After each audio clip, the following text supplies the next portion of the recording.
ഫ്രാൻസിന് euro കപ്പിന്റെ പുറത്തേക്കുള്ള വഴി തെളിച്ചത് 16-കാരൻ ലാമിൻ യമാലിന്റെ കിടിലൻ ഗോളായിരുന്നു. ലയണൽ മെസ്സിയെ ഓർമ്മിപ്പിക്കുന്ന യമാലിന്റെ ഗോളാണിപ്പോൾ ഫുട്ബോൾ ലോകത്തെ സംസാര വിഷയവും.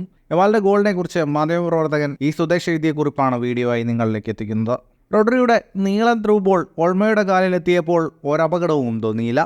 ഓൾമോയിൽ നിന്നും പന്ത് വാങ്ങിയ ലാമിൻ യമാൽ വലതുമാറി ഇടത്തേക്ക് വെട്ടിത്തിരിയുമ്പോൾ മുന്നിൽ ഫ്രഞ്ച് പ്രതിരോധം ഒന്നടങ്കമുണ്ടായിരുന്നു.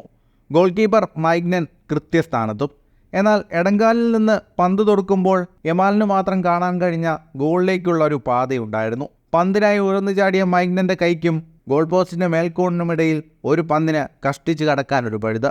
അത്രമേൽ കൃത്യതയാണ് യൂറോയിലെ ഏറ്റവും പ്രായം കുറഞ്ഞ ഗോൾ വേട്ടക്കാരന്. ആ ഗോൾ ഒരു പ്രഖ്യാപനമാണ്. ഫുട്ബോൾ ചക്രവർത്തിമാരെ നിങ്ങളുടെ പിൻഗാമി ആഗതനായിരിക്കുന്നു. ഗോളടിക്കാൻ മാത്രമല്ല, ഗോളടിപ്പിക്കാനും എതിരാളിയുടെ നെഞ്ചു പിളർക്കുന്ന ക്രോസുകൾ തുറക്കാനും വലതു വിങ്ങിൽ ഇനി അവനുണ്ടാകും. കുട്ടിത്തം ആ കണ്ണുകളിൽ നിന്ന് ഒട്ടും മറഞ്ഞിട്ടില്ല. എന്നാൽ കളിക്കളത്തിലെ ഓരോ നീക്കവും അങ്ങേയറ്റം പക്വമാണ്. ഒരു ഫുട്ബോൾ താരത്തിനുണ്ടായിരിക്കേണ്ട എല്ലാ ഗുണങ്ങളും ഈ പ്രായത്തിൽ തന്നെ സ്വായത്തമാക്കിയിരിക്കുന്നു.